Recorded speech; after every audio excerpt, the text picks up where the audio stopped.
We're interrupting Daily Blast Live because we are getting an update on the fire situation. Colorado Governor Jared Polis is speaking now about the major wildfires burning in our state.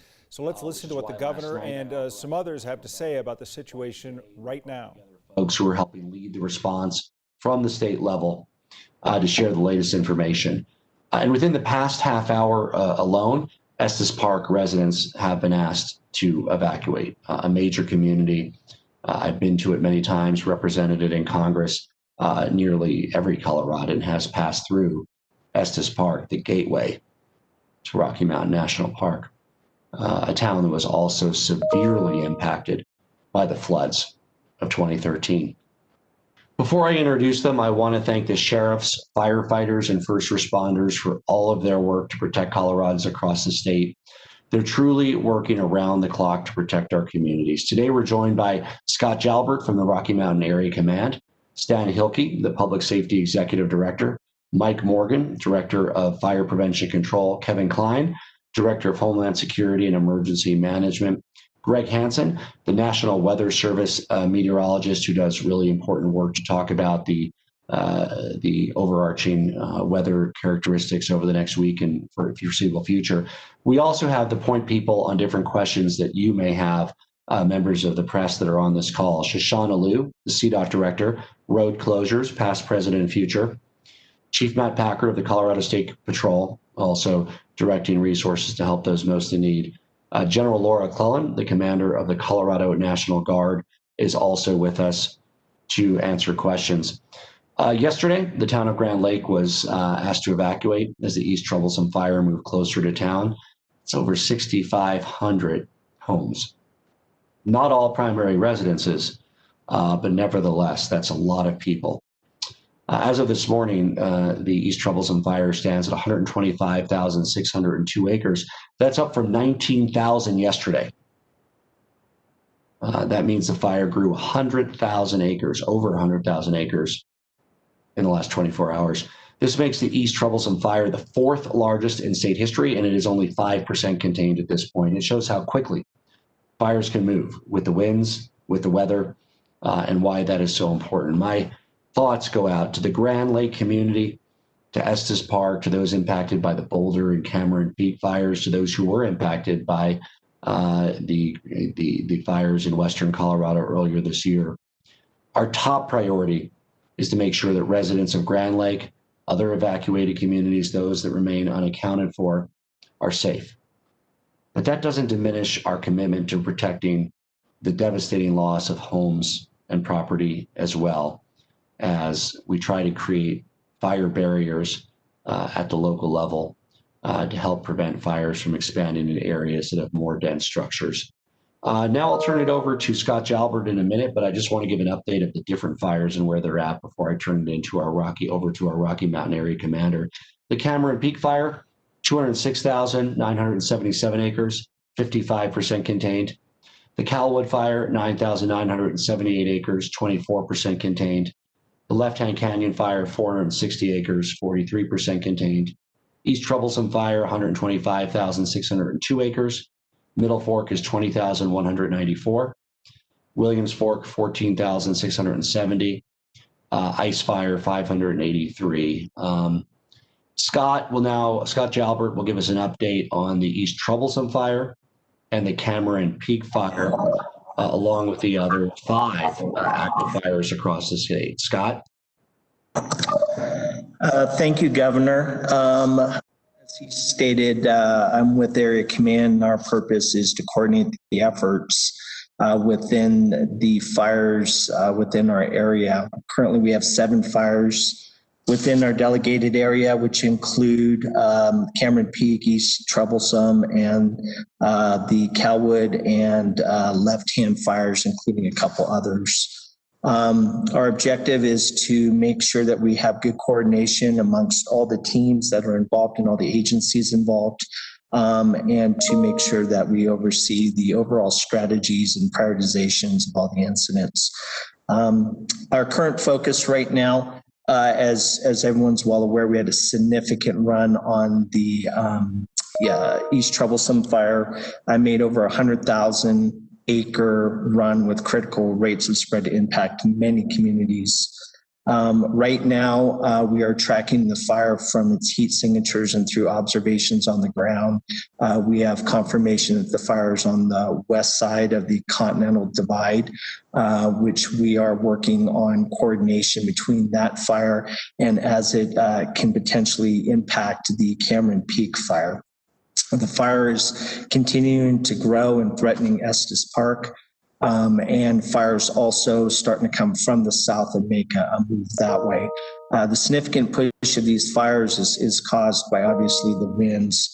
And as we have a frontal system approaching this afternoon, we're going to see a transition from a northwest wind to a west wind, which is going to continue to impact those communities.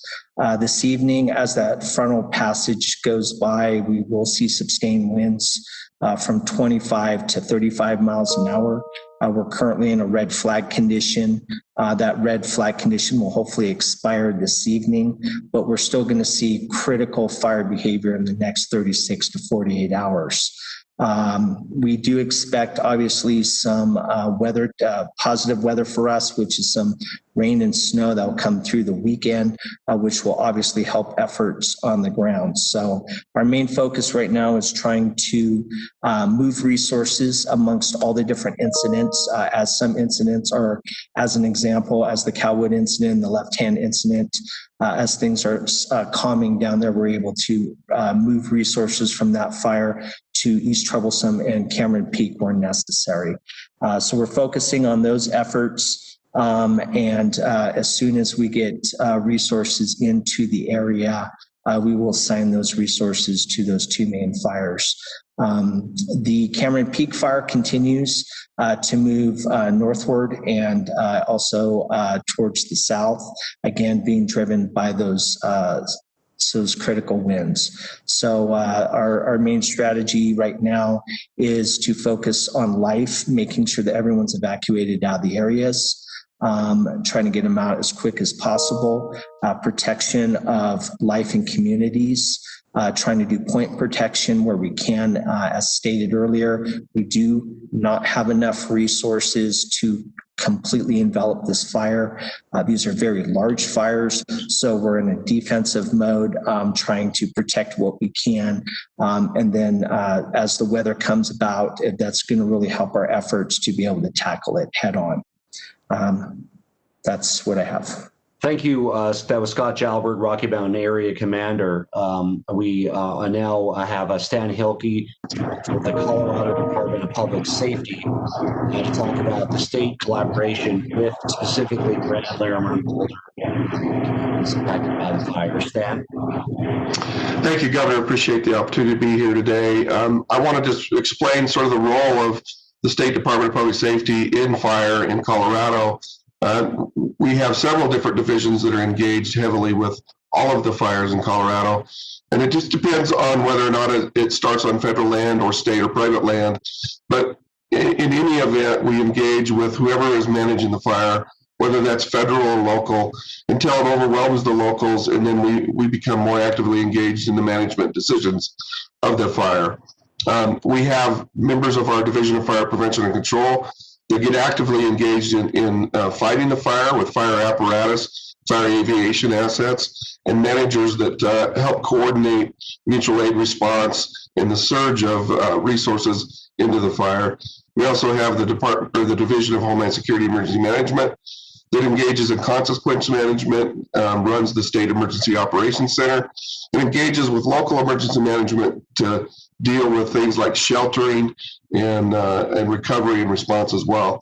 The State Patrol, the Colorado State Patrol, is also engaged and been heavily engaged, especially in the last 24 hours on the big run in the East Troublesome fire, in helping local law enforcement safely evacuate people in the area and in the line of the dangerous fire. So in addition to that, we have logistics and admin and finance and procurement that do a ton of work on the backside of any event that takes a lot of support. So it is a very robust effort.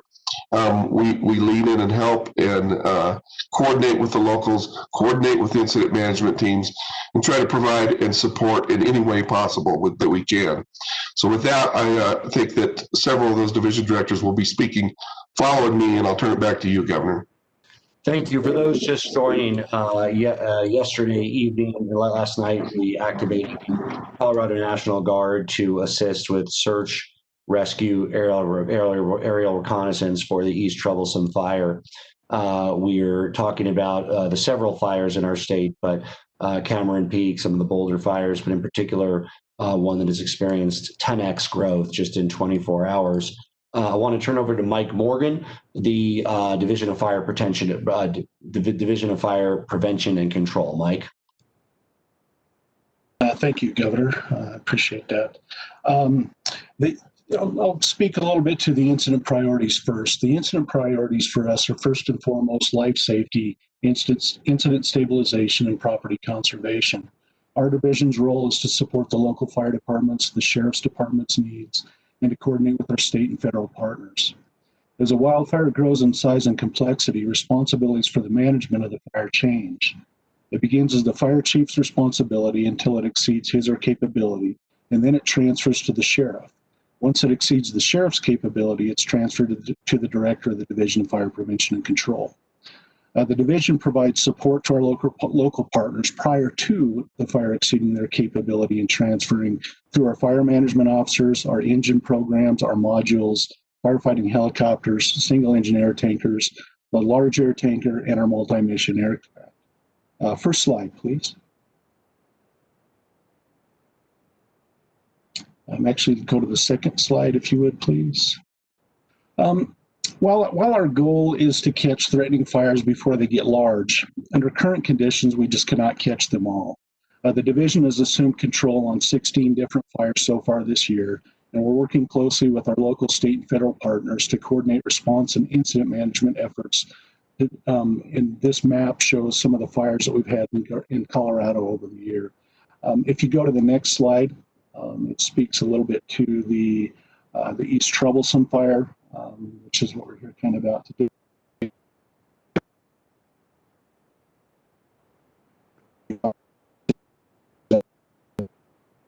Okay, Mike, you might be experiencing technical difficulties, and we might come back to you if you can get those resolved.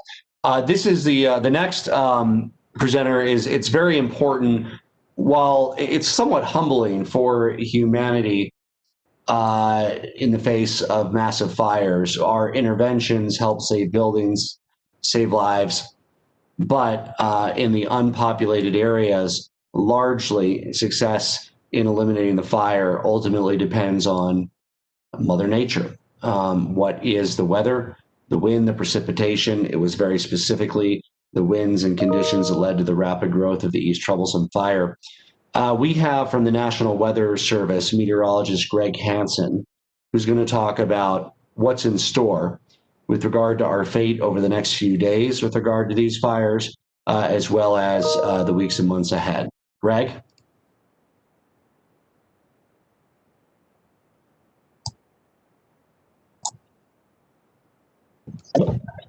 Hello, can you hear me okay? We can hear you, Greg, but we cannot see you yet, Greg. Your camera might need to be turned on. Yes, Greg? Yes, I can. Well, okay. I'm sorry, I'm unable to get my camera going, but thanks for the opportunity to be here, Governor. Yes. The National Weather Service is assisting throughout the state. We do have incident meteorologists embedded with quite a few of the fires in the incident management teams. We provide spot forecasts to the responders, things like that. Overall, for the weather forecast, we're in for a tough go of it for another through the afternoon into early evening. We do have those red flag warnings in effect, so still a lot of wind and low humidity in the higher elevations. Down here on the plains, we've got a cold front's moved in with a little bit more moisture. That's made it up to about 9,000 foot elevation, so we are even in Estes Park, we've got an easterly wind and more moisture, so that's good news for those folks there. We are expecting a light dusting of snow overnight tonight. Not much moisture with that, but it will be enough to wet things down a little bit and improve conditions and reduce this extreme fire behavior. After that, tomorrow into Saturday, we are looking for some very strong winds Saturday. The humidity is not quite as bad, but we are concerned that those very strong west winds, 20 to 30 miles an hour, will still push those fires around, and we'll have some big fire behavior even without the very low humidities. Those big fuels that are burning are still very, very dry. Our best chance for precipitation that we've seen really since early September comes this weekend. A little bit of snow Saturday night with the main event on Sunday into Monday. We could get a few inches in the foothills and the high mountain valleys, upwards of a foot over the ridge tops. So that's some good news. That will not be a season ender. It will slow things down, let us hopefully get an upper hand. Hopefully that snow that does fall will stick around and provide a little bit of a buffer and get that fire knocked back. Really, we're looking, typically we don't see these kind of conditions this late in the year. You know, we're expecting to see snow stay around and extinguish these fires this time of year. We really don't see that happening with this snowfall event. So I think we're looking later in the month and in November where we get the accumulating snows to really put this event to bed. Thank you. That was National Weather Service meteorologist Greg Hansen. We are doing everything we can to save lives, to save homes, first and second homes. But I know for many people watching and concerned about our state, many of you are wondering how you can help. Financial donations are the best way to support people that are impacted by the wildfires. It allows for flexible, immediate support to really tailor to each individual's need, those who've lost everything, those who are temporarily displaced. You can donate at coloradoresponds.org. This fund directly assists organizations for people who have been impacted by the fire with verified organizations. To specifically affect those impacted by the Boulder County fire, you can donate at bouldercountyfires.com. To specifically support Larimer County residents affected by the Larimer County fire, larimercountyfires.com. In the near future, similar sites will be set up for the Grand County victims of the fire as well, and direct assistance to them. You can also sign up for emergency alerts if you live in an area near one of these fires. I suggest you do that. You can find out how to sign up from your county's alert system at Colorado Department of Homeland Security and Emergency Management's website. That's coloradofirealerts.com. If you are concerned you might be missing information that might be relevant for the safety of your own family, please sign up at coloradofirealerts.com. I want to also ask Coloradans to live in and around these areas to stay off the roads unless it is extremely necessary. If there are specific questions about road closures and openings, we do have CDOT Director Shoshana Liu on the line. And of course, I want to express my gratitude on behalf of a grateful state of Colorado for the men and women who run towards the fires, towards the flames. Our firefighters on the front lines, fighting the fires in the air, on the ground. Some are professionals, some are volunteers that have day jobs and drop everything at a moment's notice to help protect our fellow Coloradans. We are grateful for our firefighters. And this includes all the men and women who are also working day and night at command centers and emergency ops centers and county sheriff departments and the state EOC. I want to express a debt of gratitude to you as well. I also want to reiterate, during these times of extreme fire caution, we should do our best to avoid additional fires. That means please do not use fireworks. Make sure any fires are in improved pits for campfires. Be careful. This might not be the last of the fires, and a big part of that is up to us. While some of these fires remain under investigation with regard to the cause, we do believe that that some of them are related to human activity, and as that is conclusively demonstrated, it serves as another example for us to be careful and be cautious in preventing something that could cause untold misery for thousands of our fellow Coloradans. We are with those. Colorado stands with those who have been displaced. If they need help, we will do our best to bring that help to them. We hope that many can return safely to their homes. Others have, and unfortunately will experience great loss. And while the health and safety of our fellow Coloradans is the most important, we know that there is great pain in risking losing, having uncertainty around losing, or yes, even losing everything you have.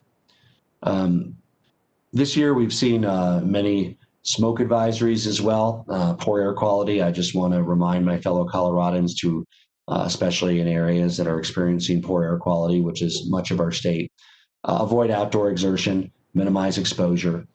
And of course, if you are experiencing coughs, sore throat, or symptoms that you think might be related to the poor air quality, also please consider getting a free, quick, and easy COVID test. We do worry that the impact on respiratory conditions of the fires could mask the spread of COVID. The early symptoms of COVID look a lot like breathing bad air for a period of hours. And then, of course, the difference is in some cases, COVID significantly worsens over the next few days. But please, if you're having those symptoms, there's free, quick, and easy testing near you. COVID19.colorado.gov, over 80 free sites across the state. And hopefully it is just the smoke and the fires, and you'll be better when that resolves. But you owe it to yourself, the safety of your family and others, because in some cases that could in fact be coronavirus. Look, we've had two of the largest, and we have our fourth largest fire this year.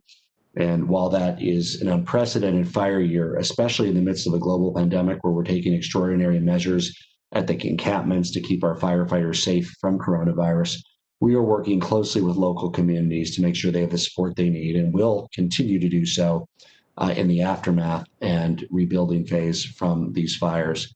So let's lift each other up. Let's lend a hand, whether that's donating support to the fire response, whether it's offering a temporary home to your own friends or family that might be in evacuated areas. That's who we are as a state. That's who we are as a people.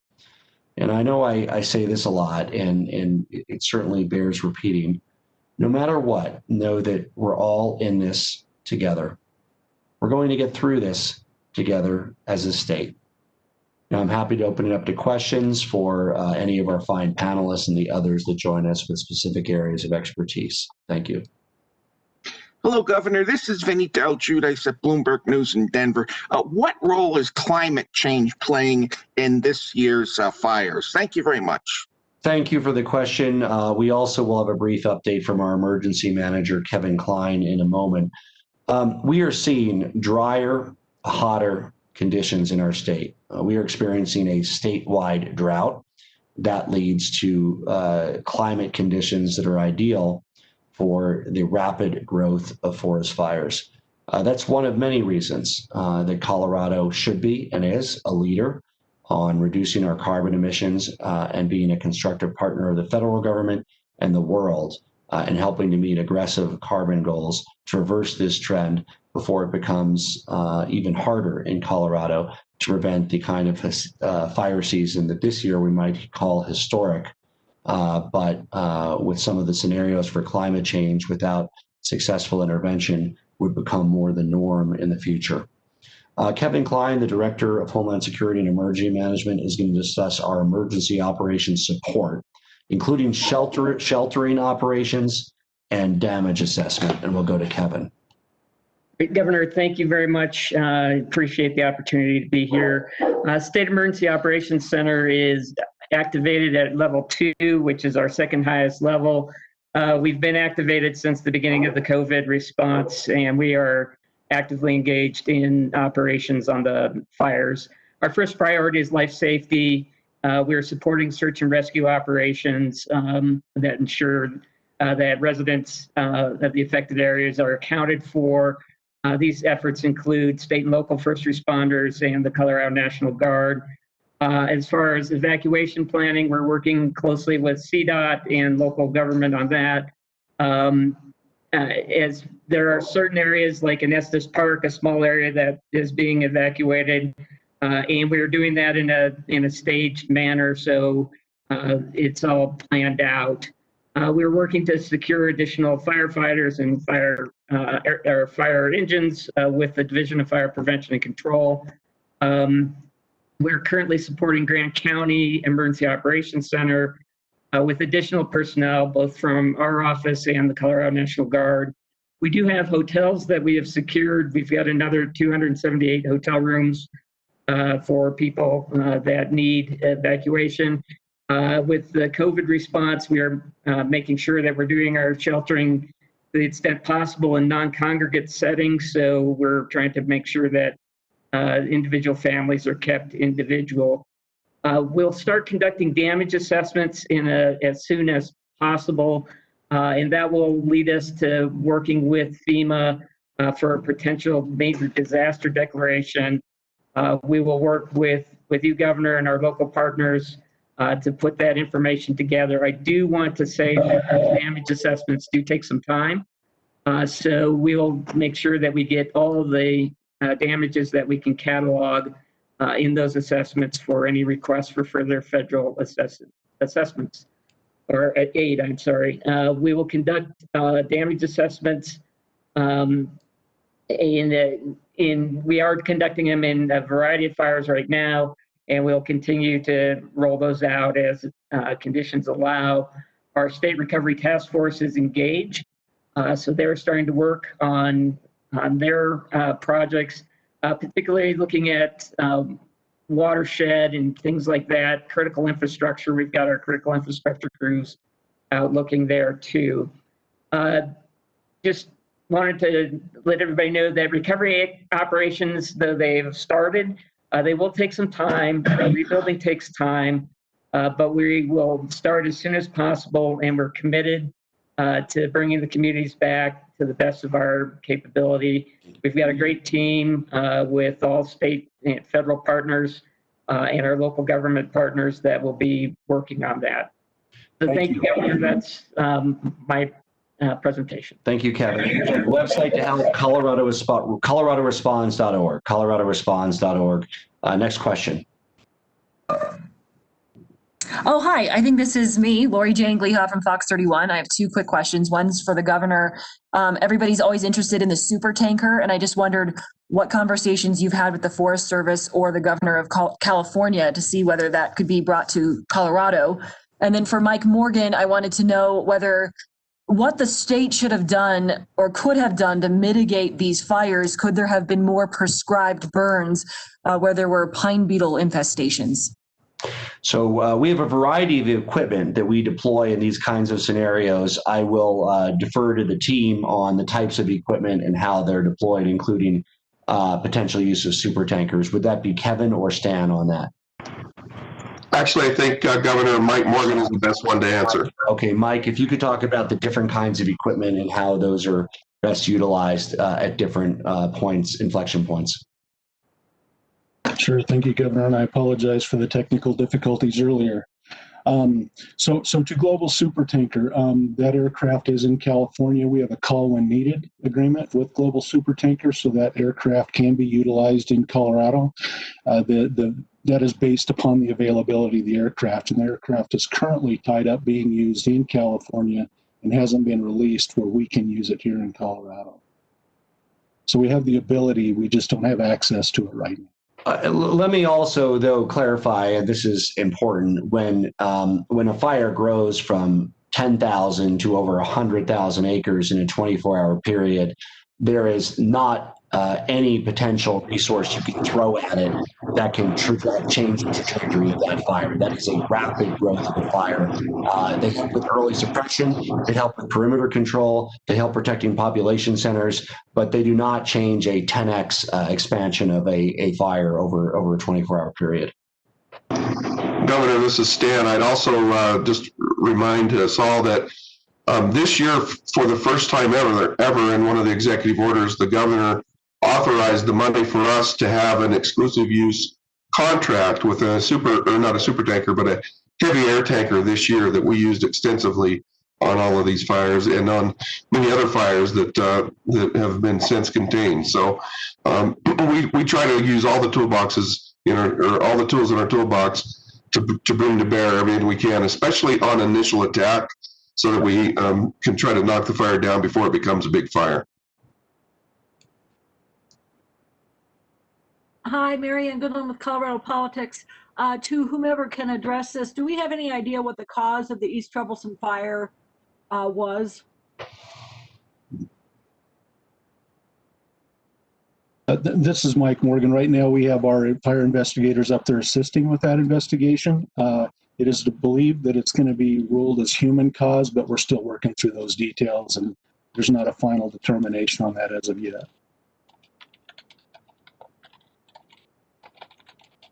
Hi, this is Patty Nyberg with the Associated Press. 2 questions. Do we have a total number for the number of evacuees from the areas affected by East Troublesome? And then second, the Fire Incident Commander Noel Livingston said this morning that they're monitoring the potential for the East Troublesome to merge with Cameron Peak. So can someone expand on this possible threat? Thanks.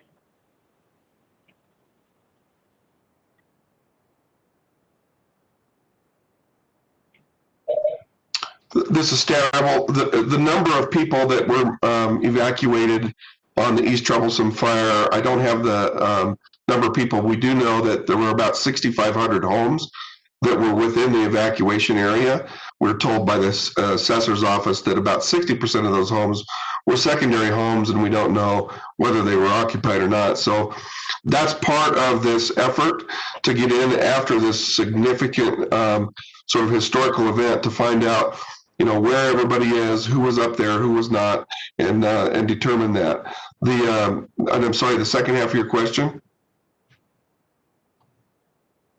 I think it was about the merger of the fires.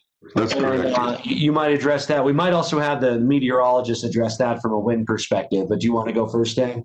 Sure.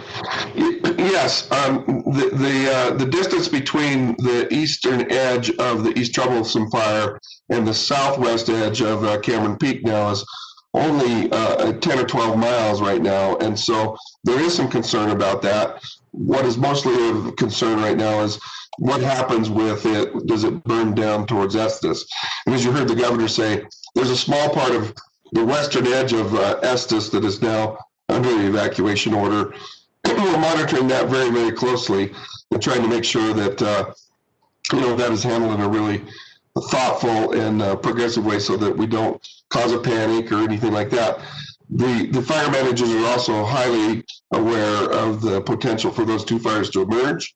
And they're planning for that, but right now the bigger concern is just making sure that we protect Estes and watch for any fire that broke over the top of the Continental Divide that could come down into the Estes Park area.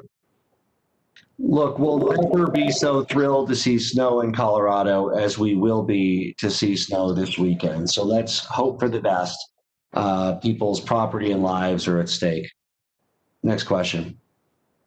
You've been watching this press conference, which we will continue to carry for you over on 9news.com. But there's a lot to talk about, of course, with what's going on, specifically with the East Troublesome fire. Obviously fueled quite a bit by the lodgepole pines, the pine beetle kill that has certainly been a time bomb if you've ever been driving up in any of these areas where you see these vast fields of now dead trees. They have become fuel and were a big part of yesterday's run as that fire grew exponentially. But the problem now is the concern that the East Troublesome fire, as Stan Hilke was just alluding to, might be able to connect with the largest fire in state history, the Cameron Peak fire, saying they're only 10 or 12 miles apart. The big problem with that being not only suddenly having the 4th largest and the largest fire ever connecting, but the fact that Estes Park is right there more or less in between them and could in fact be targeted should something like that, if that run were to happen. Estes Park now is no longer taking any inbound traffic. Everyone is under a voluntary evacuation order on the west side of Estes Park right now. They're asking you to use Highway 34 eastbound if you want to be getting out of Estes Park right now, and that's a voluntary evacuation. Los áreas afectadas. Yeah, this is Kelly Lyle with the Fort Collins, Colorado one. This question is for Stan, I guess. You kind of a follow-up on the potential of merging with the Cameron Peak fire and or getting into Estes Park. Just from a logistical standpoint, it would have to cross high alpine tundra, no trees, the Continental Divide for that to happen. What is the likelihood of that happening with spotting, and how close is timber on either side to where that becomes a possibility? Because we've always been told that really couldn't happen because of the terrain between the two. Yes, thanks for the question. We actually have spot fire that already went across the Continental Divide on the Estes Park side from the East Troublesome fire. So they're diverting resources to that right now, which is what triggered the western edge of Estes Park being evacuated. And again, it looks, on the map, only 10 to 15 miles apart. I think that I was speaking with the sheriff of Larimer County this morning, and again, I think that is a concern, but more of a concern is, trying to keep it from growing on the east side of the Continental Divide and running down into that western area of Estes Park. They're acutely aware of it though, and they're talking about what they're going to do to try to keep that from happening. Some of that though is mitigated in that if it burns into an area that is previously burned, there are no fuels. So it may be less of a concern and more of a concern about what happens with Estes. Thank you. Final question. Hi, folks. This is Jesse at the Colorado Sun.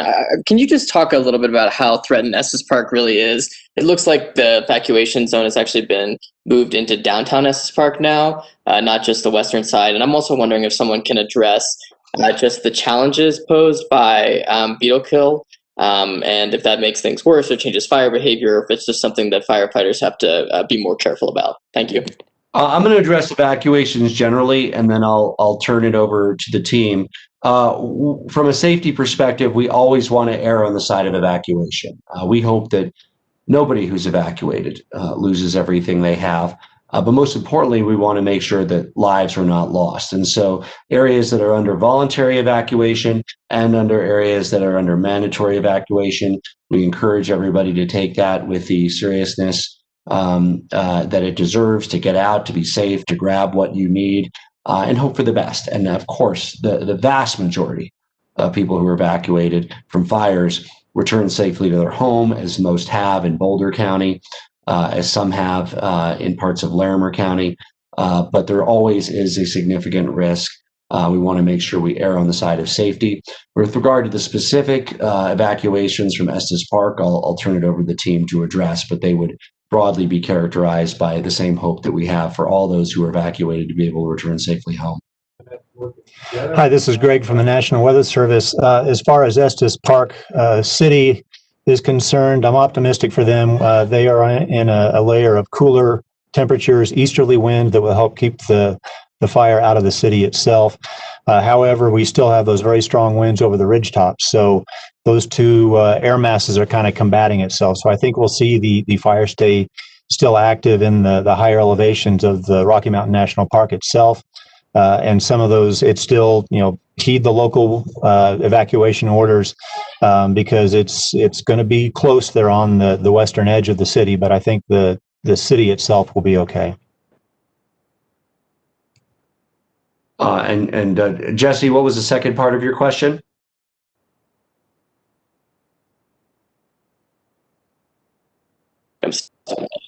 Sorry, I was still muted there. The second question was, I think there's a lot of confusion about beetle kill and whether or not it actually makes the fires worse or it makes it more difficult for firefighters. And I know there's been some conflicting studies about that. So I'm wondering if somebody might be able to address that just so I can better understand it. Jesse, we'll connect you with our state we have other folks that aren't necessarily on this call that are subject matter experts. I've been briefed on that extensively as both a member of Congress and to a lesser extent now as governor. What you said is correct, that the science isn't clear.